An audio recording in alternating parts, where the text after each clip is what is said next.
We need to all realize that our physical health fails over time. And I think that's just something we need to accept. If you tell yourself, I can work until I die, maybe you can, but there is a chance that your health will fail you. And that's really the most important part of retirement. On the minimum side, it's planning to take care of your body and yourself when you can't take that time to work. But on the other side, I actually like to focus on what's exciting about retirement. So if you learn how to invest, not only does that build you a massive amount of wealth, but you can live off of that wealth, and you can live off of it so much sooner than you think. So if you plan it out early enough, you could have a flexible work lifestyle, you could retire young, you could work part-time. There's so many options. This is Get Unstuck Podcast, a podcast for entrepreneurs who prioritize their life first, business second. I'm Mutita Panmook, your host, who dedicates my life to designing and building a business that supports lifestyle. We will learn together from entrepreneurs around the world how they overcome their life challenges, their business obstacles, and yet still get unstuck from the hamster wheel of burying themselves into their business. Because time is the number one commodity in the world that you cannot get back once it's gone. So let's shorten the learning curve and see how can we prioritize better. Let's get unstuck. Hi, Get Unstuck Nation. In this episode, we are going to talk about finance.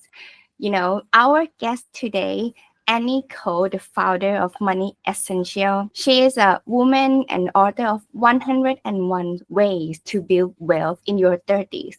I'm one of the person who is in 30s, and I know for the fact that, when you are in 20s, you work so hard and you're trying to build something. And then when you become in 30s and you find out like, oh, wait a minute, if you haven't planned it since then, now what you are working toward for, or am I missing something? And how long does it take? Like how long I'm going to live? If I didn't plan anything, what else do I need to do? Like anything else that I can do further? Like, and when I'm going to stop working, right? So today we're going to talk about that because Annie here is a money expert and also financial educator who teaches women how to master all areas of finance. So without further ado, please welcome Annie to Get Unstuck Podcast today. Hi Annie, how are you doing? Doing good. So glad to be here. Thanks for having me. Yeah, I'm so excited to talk about that because, we cannot stop talking about money because we cannot deny that it's important, right? Mm-hmm. Yeah, and it's a part of all of our lives. I think it's very taboo. It's not something that a lot of people talk about, and especially by the time we're in our 30s, we probably have a lot of questions. We had questions in our 20s, and then it gets even more complex in our 30s. So I'm always really happy to talk about it and hopefully just demystify things a little bit, make it easier to talk about.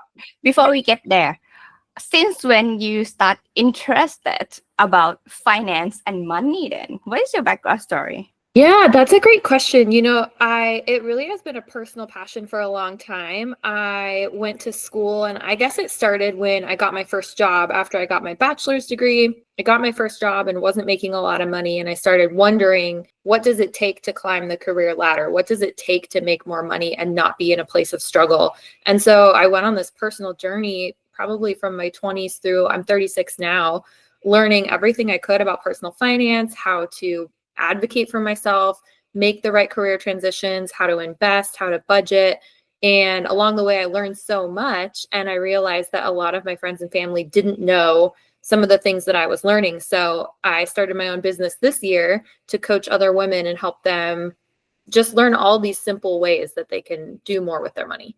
When we talk about money and finance, what are the fundamental things that we should be covered? Like, what is the thing that we have to start?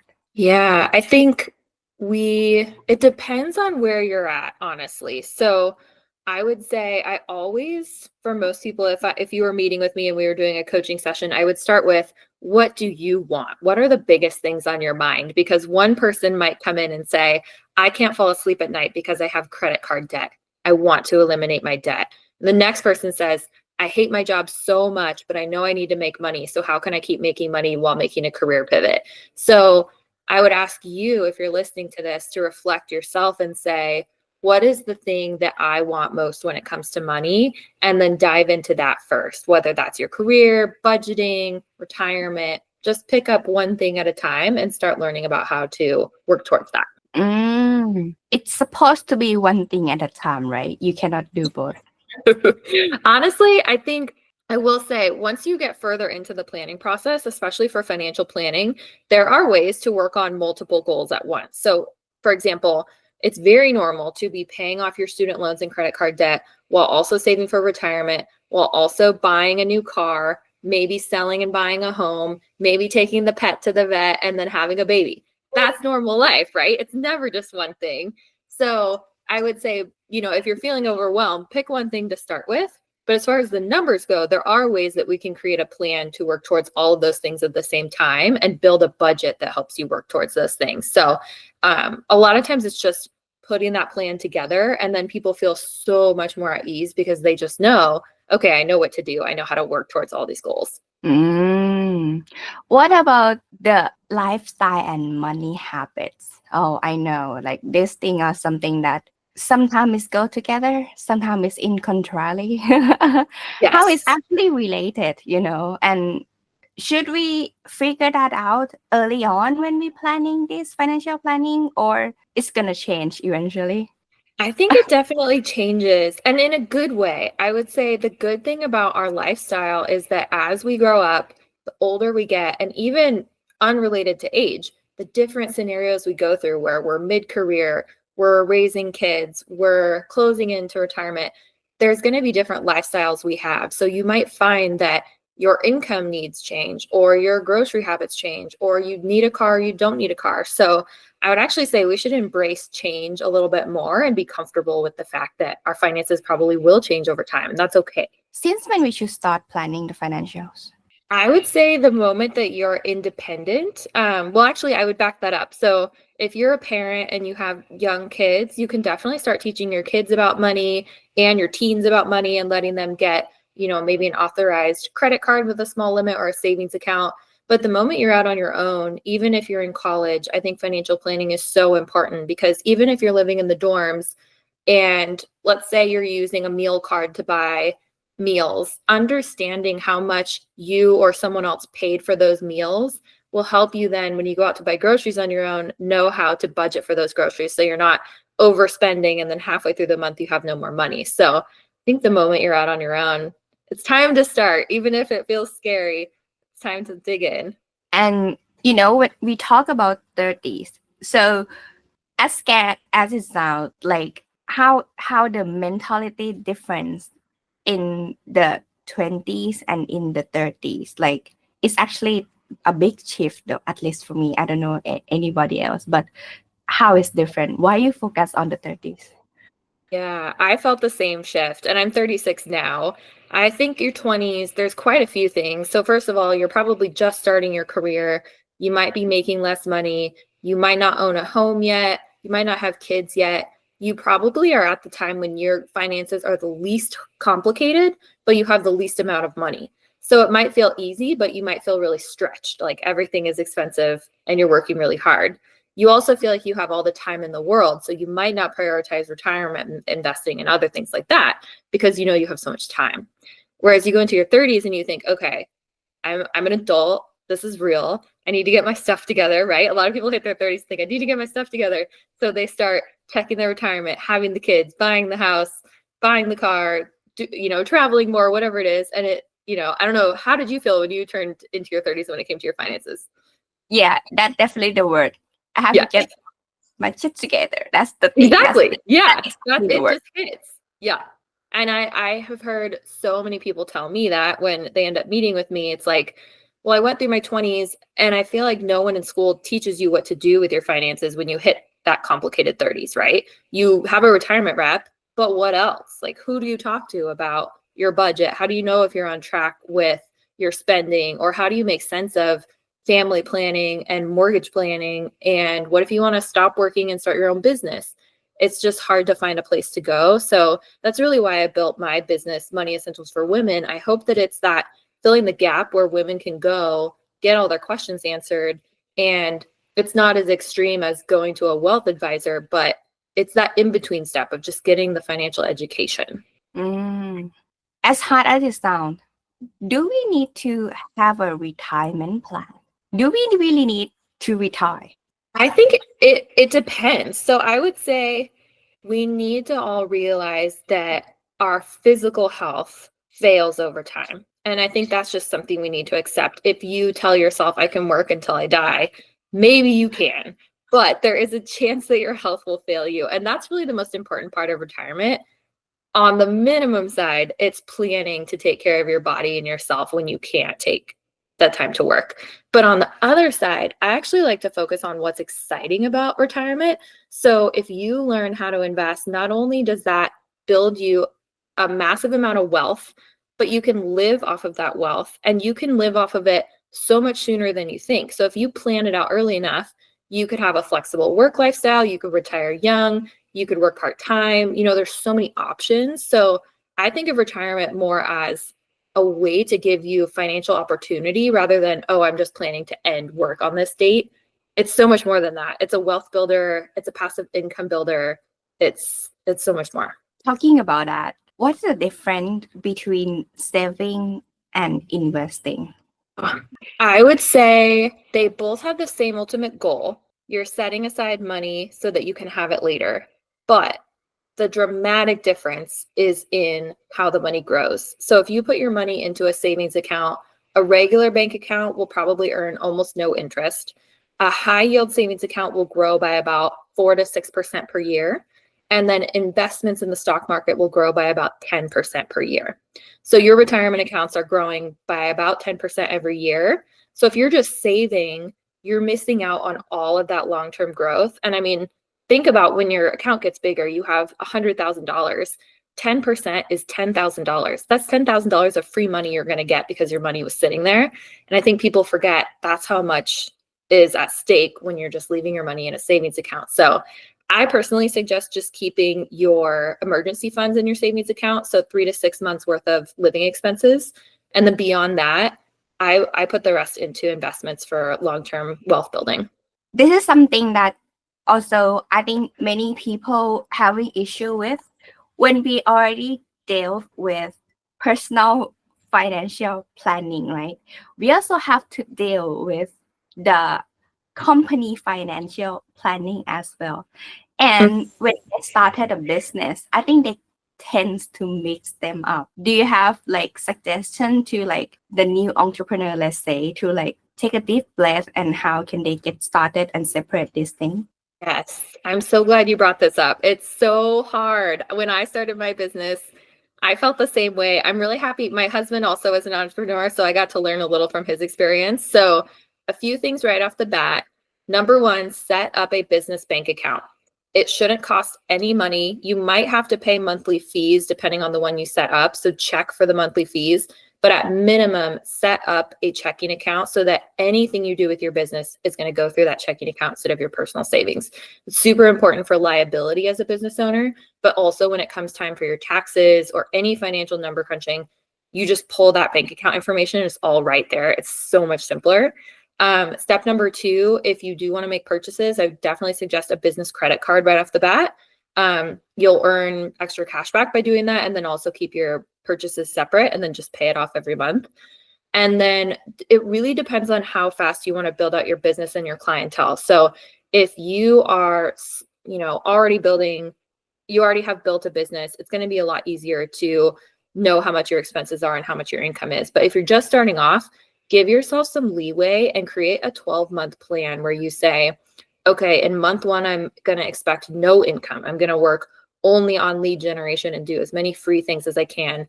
Then as I get more clients, I'm going to put this much into paying myself, this much back into the business, and, slowly over time, make that plan, because it can be hard in the beginning. I think a lot of people think they're going to make money right away too, and they don't. And then it becomes really difficult to balance all of that. Is that something you experienced too?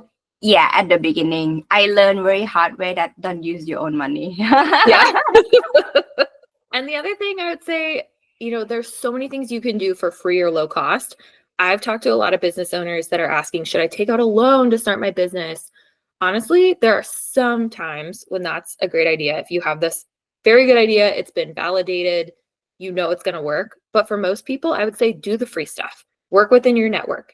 Do free social media marketing. build a free website, do the stuff that is free, and don't dump a bunch of money down the drain, because you never know what's going to happen with your business. And there's just so much you can do for free.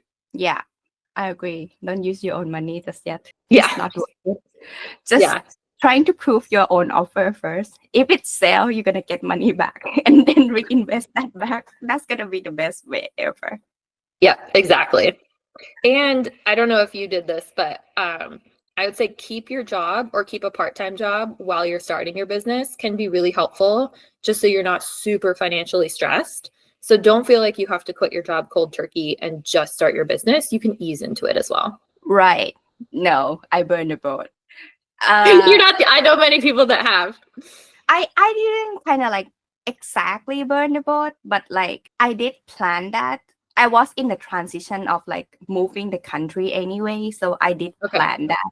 But like life have a different path anyway. But I didn't have a job at the time, but I jumped into business like full on. So I didn't have other choice, to be honest. For me, that's why I need to like take out from my own pockets to get started. Back in the days, it's been 8 years. It's been a long time.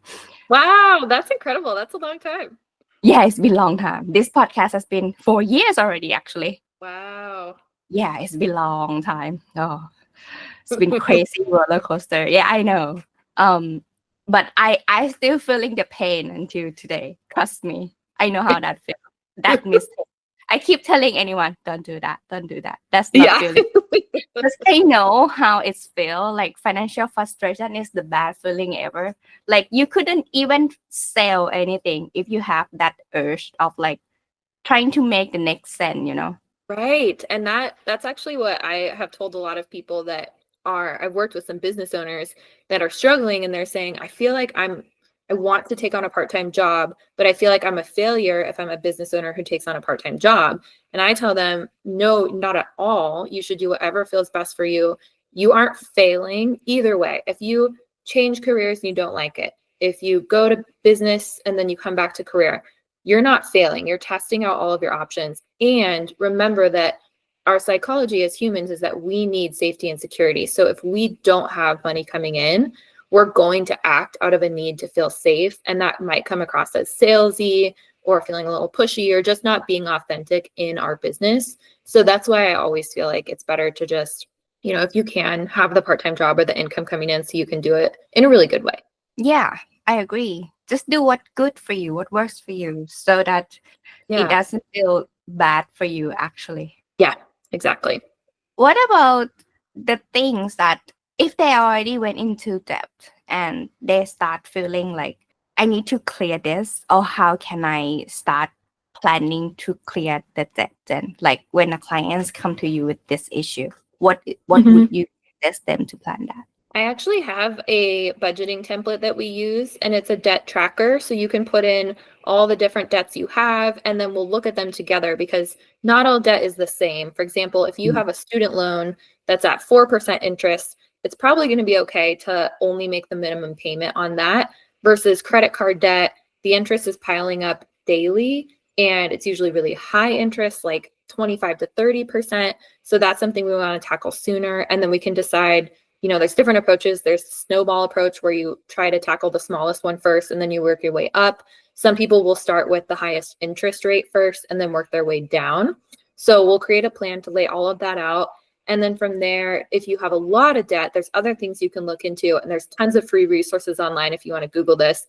Debt consolidation is when you consolidate all of your debt into one debt consolidation loan with one interest rate. So you can do that. There's also times when you can call the credit card company directly, ask them if they'll create a payment plan with you. Sometimes they'll drop your interest rate for a period of time, or even pause your payments while you're working on, finding another job or getting more income. So there's tons and tons of resources. I know it can feel really overwhelming, but I would say once you lay it all out, then you can start figuring out which to cover first, and then contact different, companies to figure out what you can do to pay it off in the quickest amount of time, but also with the lowest amount of cash, hopefully. So actually, do you find people I'm not sure about the US system, but like I find people over here like have a fear feeling actually not not map out all the financial responsibility that they have in hand.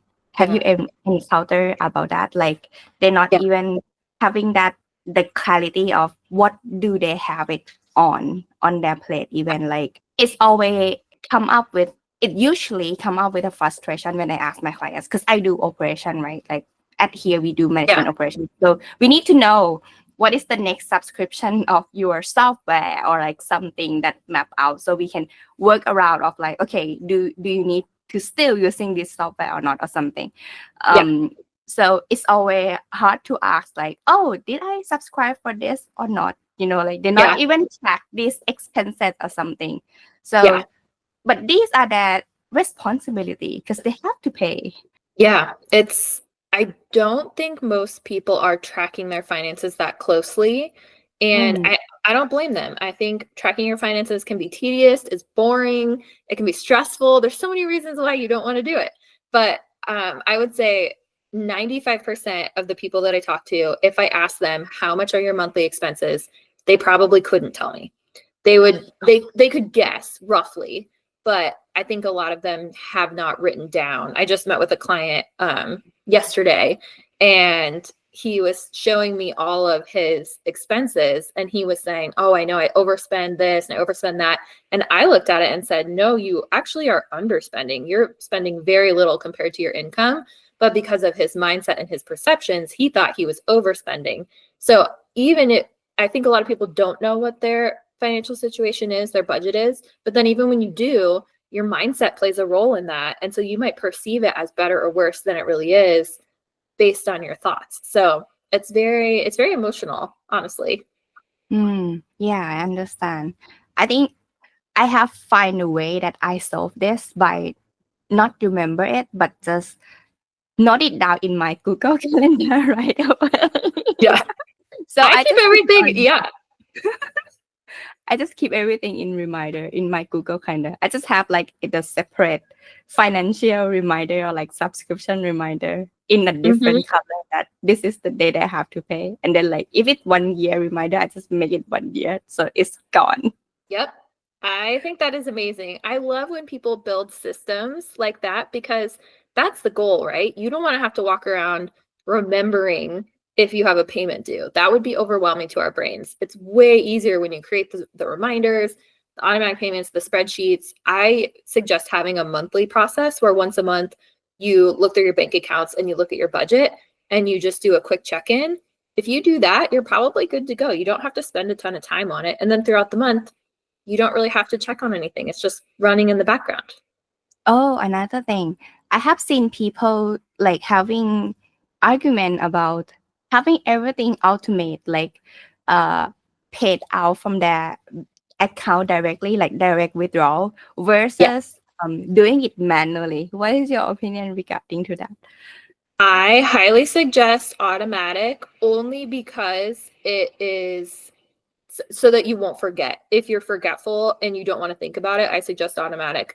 But I also think whatever works best for you is the best policy. So if you like manually doing it and it gives you a sense of control and you check in on it, then do that. That's awesome. At the end of the day, we shouldn't be forcing people to do something financially that they can't stick with. So if I'm telling you to manually pay something, but you know you won't stick to it, then you might as well go with automatic. So do what feels best to you. And that, I think, looping back to the lifestyle and the habits piece, it's just creating the habits that are going to work. So if it's something you know that will work for you, then try it. Mhm. In case anyone want to work, can you hear me? Oh, I can hear you now.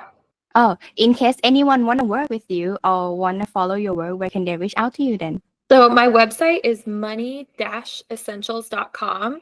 There's tons of free resources on there. I also provide one-on-one coaching to women. So if you're interested in doing coaching, my information is on there to set up a call. And then I also have my book, 101 Ways to Build Wealth in Your 30s, that you can grab on there as well. So definitely head over there. And then all my social links are on my website if you want to follow along. So I will make sure that the links will be here in the description as well as on the show notes. So everyone, I know that these things are depends on the person that you are like interested in these details or not, but I'm sure that after you listen to this episode, Annie has made it easy to digest already. So check out any resources. And yeah, thank you so much for listening in, and thank you so much, Annie, to join this podcast episode.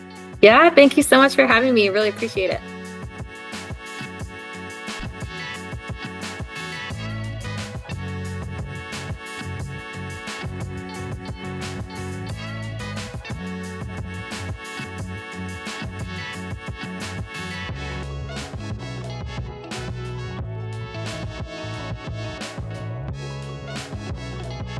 I hope this episode inspires you wherever you are in your entrepreneurial journey, so that you can have your business that supports your lifestyle.